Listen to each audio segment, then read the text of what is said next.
In the past, visitors to the Yucatan have had a hard time finding local food in some of the more touristy parts of the region.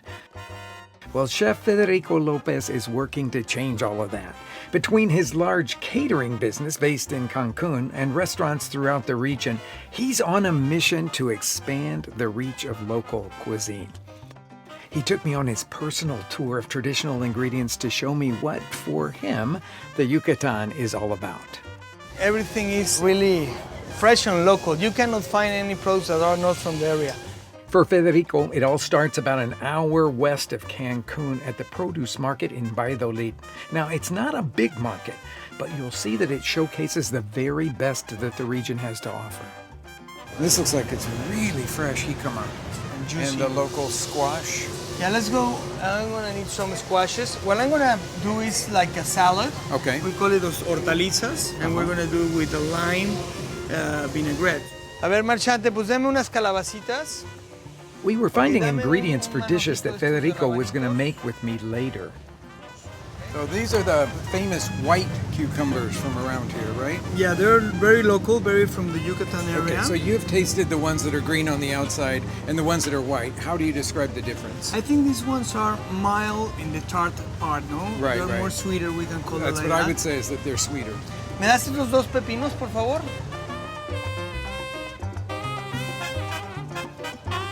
I was telling you, this is my favorite market, Yeah. no? But the favorite part of this market are the mestizas.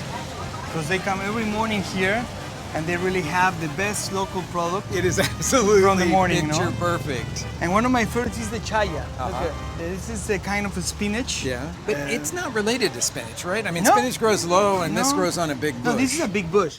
With a bag full of fresh herbs and vegetables, Federico and I went inside to find another local specialty, those rich Mayan spice pastes called recados that the Yucatan is so famous for. We have the recados. The three, No, and the red the one. black, the red, and then the one for everything. Yeah. The bistec, blanco, But for me, my favorite is the black one.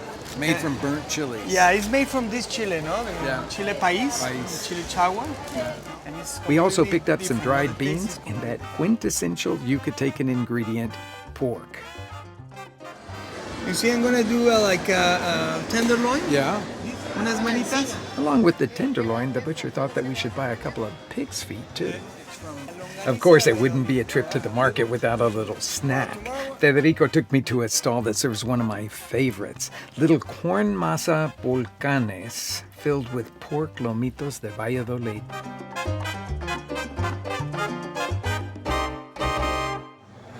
So this is looks like a little hot dog to me. Is this like a Mayan hot dog? Well, it has all the ingredients of the, even with a kind of tomato sauce. Eh? Yeah, I guess so. Well, let's try it. It's rustic and it's full flavored and it's really satisfying. So people come to Cancun all the time. People in the United States come to Cancun in droves. Why do they need to come here? It's just like an hour away. To discover the origin of the flavors. Okay. This is where the flavor gets original, with the produce, with the mestizas, with the old recipes. This is where the recipes get combined and the flavor of the region is like a heart just popping there. So I'm glad you came to my first spot here in Valladolid. It's amazing. Thank you so much for taking me here. The market in Valladolid is certainly worth a trip. But Federico had one last stop on our local food tour, Carnes Concepcion. Well, Rick, we are here. And this is the longaniza that we talked about before. Especial. At Carnes Concepcion, they sell all kinds of smoked meats, including their own style of longaniza sausage, smoked in their very own smokehouse. Here, I'll share this piece with you. Yeah, with this, aquí tenemos. We also tried their carne ahumada, a piece of pork that's cut from the leg. So it's like a cutlet, no? A thick cutlet. Yeah. And it smells so good. Wow. You can't Now stick this it. one is really different looking, the black one here. Ese es el chorizo yucateco. And they make this unique chorizo yucateco negro. It's ground pork mixed with that recado negro, the burnt chili spice paste that we've seen in the market. This is unique recipe. We don't have it all over the place. Y entonces, ¿esto ya se puede comer? Ya. So it's cooked already. Yeah, it does look like it has rice in it. As you could imagine, Federico and I really wanted to find out how they make this delicious meat. I want to see You're how gonna they see make the this. smokers, huh? Oh, this is going to make me really happy. So they took Okay, us back let's into go. the smokehouse to talk through the whole process. Este es el horno. This is the The oven oven, that they do all the smoking and in. he's saying that the special trick is the wood. The meats are smoked using only a local hardwood, and the whole pieces of the carne ahumada are cooked for about 3 hours over a moderately hot fire. Y eso, esa parte ahí, ¿qué es? We also wanted to take a look at how they're smoking the longaniza sausages, which were set up over another oven inside the smokehouse. Now here, the sausages are smoked over a cooler fire, but for a longer period of time. Basically, here is only smoke. It's less fire and more smoke. Smelling all that pork cooking was making me really hungry. Federico and I sat down to sample what could only be described as a feast of smoked meats. I think you're crying still from the smoke. I'm crying because I can't get this stuff in Chicago. So we got some handmade tortillas. Help yourself. Thank you. Okay. Where are you going to start? Well, I think the first you have to taste the longaniza because that's the famous Okay, one, no? I'll do that. I'll have some longaniza first, and then I'm going to put some of this chopped tomato salsa on mine. So you like it? This is so delicious. But even the smoke is mild. It's not very intensive. No, it's really gentle. Sweet smoke, but not too sweet. So tell me, how have the tastes changed in Cancun during the time that you've been there? Because it seems to me that there's more Mexican food in Cancun than there ever has been. Do you agree with that? Definitely, I arrived to Cancun 11 years ago, and they only have surf and turf.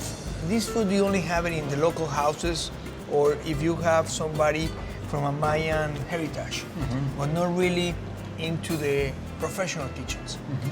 I think from the past maybe 5 years, that has changed. Now the chefs are locals. The restaurants have taken the local food as part of their groceries, and they start cooking with everything they have in hand. That's what they're starting to bring those into the kitchens in Cancun. Yes, definitely. So tell me how your menus for catering, because I know you're a big caterer in Cancun. How have your menus evolved over the last few years? Well, I take the whole peninsula as one place. So, in one hand, we have the local Yucatan traditional food, and in the other hand, I have techniques and I have products. So what I try to do is just combine them, and like in a wedding, I try to give them products that they understand and they eat it, but they discover new things. That's a way to do it. I think, And people are asking for that more, obviously, if that's what you're using. but not for your- Mexicans. Is that right? No Mexicans, foreigners, all parts of the world, but not Mexicans. So And one why try- is that? Why is that? Because the Mexicans, they have tasted longaniza before, but they haven't tasted the local longaniza from Valladolid. No, and if you haven't had this, you haven't had longaniza. No, because the smoke is the one that is different, and also is more cure or more cook. We have a lot more to go here. Let's dive start in. eating. Okay. Okay.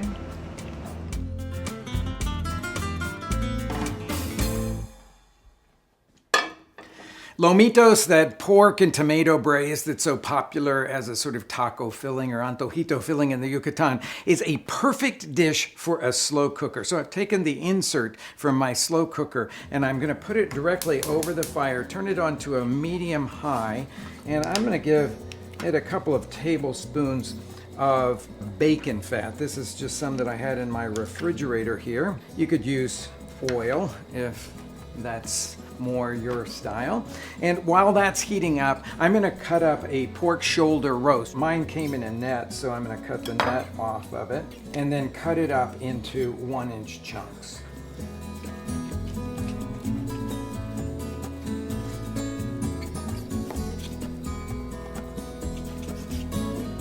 When the fat is really hot, add the pork cubes in a single layer and brown them thoroughly on all sides. Then scoop them out into a plate that's lined with a paper towel. Then into the same pot, add a sliced medium-sized white onion. And when that is really beautifully golden, add some chopped garlic and stir it all around until it's really fragrant.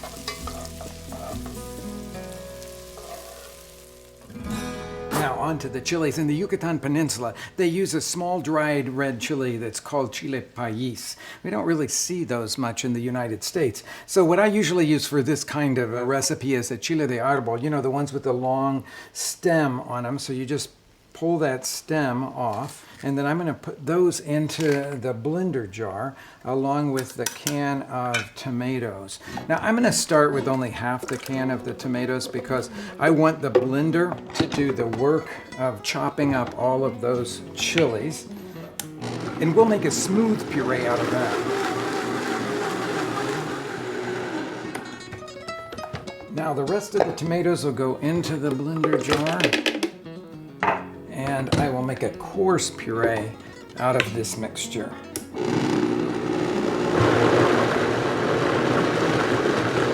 Just takes a second.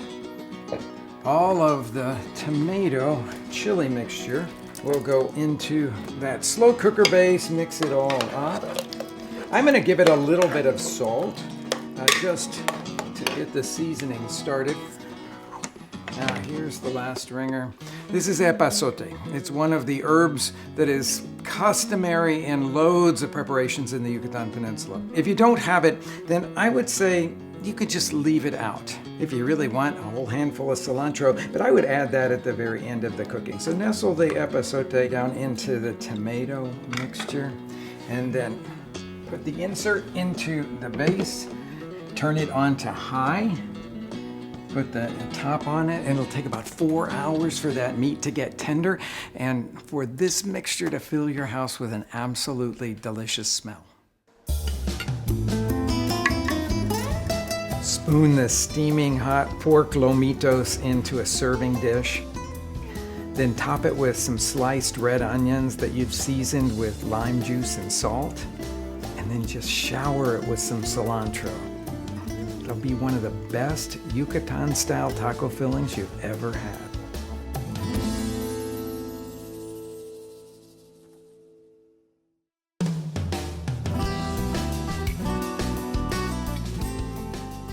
To see Federico's Yucatan-style menu come together, we went to his catering facility, Taller Gourmet. Federico started off with an amazing salad that featured all of that produce from the market in Valladolid. Squash, tomatoes, sweet peppers, radishes, and even that white cucumber. He also cooked some of those beautiful beans we found at the market, the ibes and the white espalones that taste so much like lima beans. And for a more crunchy texture, Federico crisped up some chaya leaves in olive oil. One of the things I really love about Federico is he started off just enamored with all the molecular gastronomy and all the tricks that a lot of chefs do. And at one point in his career, he kind of had a little epiphany. And he decided that the traditional flavors were the flavors that most excited him. He has that great sensibility of someone who understands that even if you're going to put something on a plate in a new way, that somehow it should stir your heartstrings the way that traditional food always stirs your heartstrings. What is this dish you're promising me now? Well, my friend, when you're in the Yucatan Peninsula, Yes. we need to have pork. Of course we Well, these are my favorite parts of the pork. And let's start with the beans. You remember the frijolitos? Frijolitos, those little tiny ones. I don't think I've ever seen a bean that's quite like that. I only saw it in that market, so Yeah. believe me, for me it was new when I saw it for the first time. But we're gonna cook it with the pig's feet. Federico put the frijolitos, the tiny little beans, in a pot with pig's feet and some epazote, and simmered them in water while we prepared the tenderloin. To make a marinade for the meat, Federico used a mixture of the black recado and white recado paste that we had bought in the market. He squeezed in the juice of a whole sour orange and then mixed all of that together. Then spread the marinade over all parts of the tenderloin. The meat went onto the grill, along with a few tomatoes, red onion, and habanero. Okay, my friend, you remember Carnes Concepcion? I will never forget Carnes Concepcion in my entire life. Wow. What delicious meat, smoked meat that was. The best product from the region. Yes. Federico wanted to add some of that special longaniza sausage from Carnes Concepcion to the dish. He chopped it up into small pieces and fried it in a skillet so that it would get really crispy. When everything was almost done, Federico took paper-thin slices of that local squash and grilled them over a hot fire for just a few seconds on each side. So we're almost ready. Let's make our salsa. Okay. Okay, first we're gonna do the hot pepper. And when you do it in the molcajete, the flavor just jumps out. Federico added the grilled tomatoes to the molcajete, skins and all.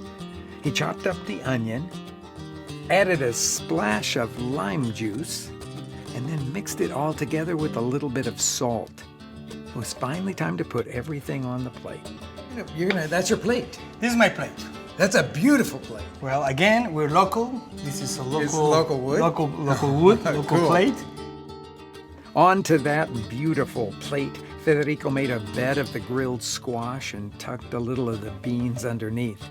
He added the sliced tenderloin, a little fresh bit of tomato and radish, and then a little taste of salsa. He sprinkled the dish with oil that he had made out of chile leaves, and then he topped the whole thing with the crispy bits of longaniza and a few toasted pumpkin seeds to give a little extra texture. What a creation. Okay, we're to the final moment here. Okay, so I'm just gonna put some of the lime vinaigrette into the Okay. salad. No, there's so many delicious looking things in here. The first thing I want to do is taste the squash, okay? And those beans. This is a perfect example of the market in Valladolid. It's beautiful, and you get all those different flavors all together. That's super cool. Okay, now have I had enough vegetables? You can go to the pork now. Okay, I'm gonna go to Make the sure you pork. put some Valladolid and frijolitos on top of it. Okay. Carnes Concepcion. I'm remembering all of the rich, smoky beauty of all that meat there. You're a master. My friend, it's a Thank you pleasure to have you here. so much. This has been like a dream come true to spend all this time with you in the market and then to come here and cook all this beautiful food. Thank you so much. It's a pleasure, and well, this is just local food seen with a different point of view. It certainly is. One of the most beloved beans in the Yucatan Peninsula is called ibe, and it's a relative of our lima bean, which is a good thing because I like to make soup out of lima beans. Now let me just build the soup for you because it's going to have whole and pureed lima beans in it, and then it's going to be studded with all of these charred vegetables, and then it's going to be infused with melted leeks and a chile that in the Yucatan Peninsula they call xcatic. Here we call it a hot banana pepper. But first we got to char those vegetables. So we're going to start with a couple of parsnips and some carrots, cut them up, put them on a flat griddle, or you could use a heavy pan to do that, and just let them brown.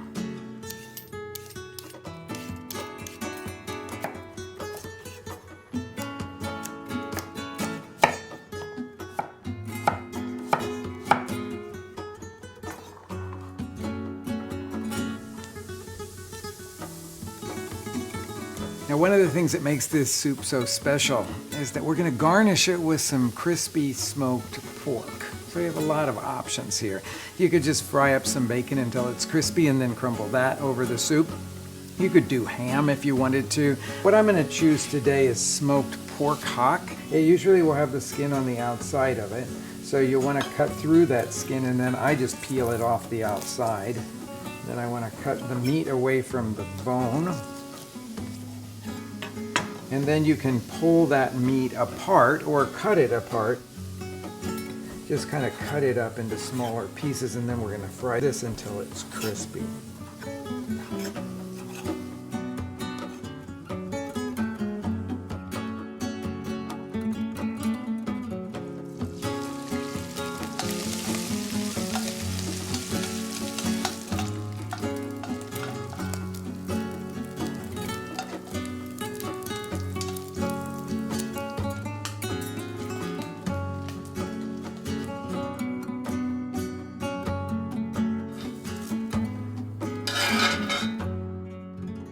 Now onto the base of the soup. It's going to be made with the leeks with the guero or xcatic or hot banana chilies. If you haven't worked much with leeks, then think about cutting them right here and then cutting them all the way down.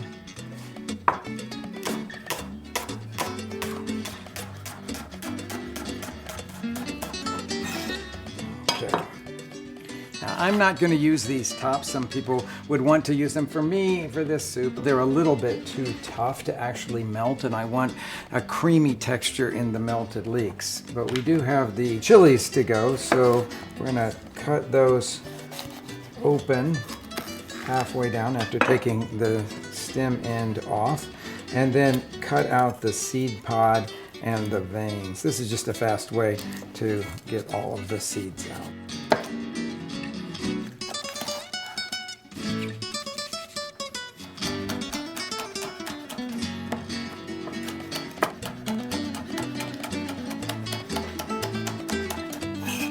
The slicing is done. I've got a little bit of butter here that I'm going to put down into the same pot that we used for browning that pork. Turn it on to medium, and when the butter is melted, I'm going to scoop in this chili and leek mixture and let that cook, stirring it pretty regularly until the leeks are completely tender. That'll take about 10 to 12 minutes.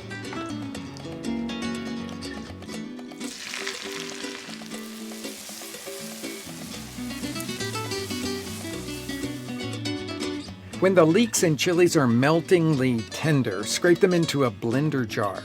Add a quart of chicken broth, then half of the lima beans. Now, a frozen lima bean works just fine here. Just defrost them before adding them to the soup. Blend that whole mixture until it's a smooth puree.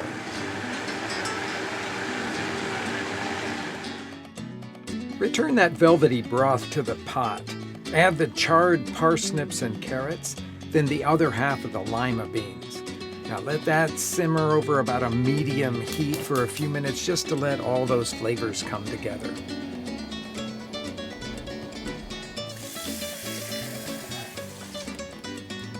The soup is simmered now. I want to thin it to the consistency of a light cream soup, so I'm going to stir in just a little bit of water.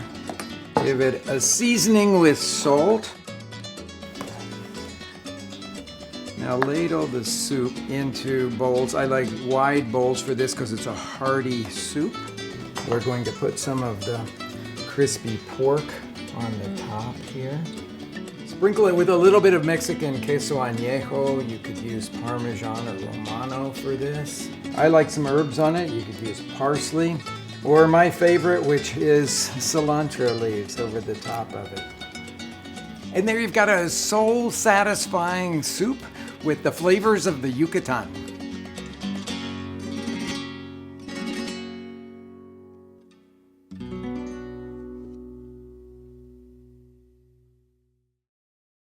Okay, so I fired up your appetite. Some of my favorite dishes, entertaining tips, and Mexican travel inspirations. Well, now I want to hear what you have to say.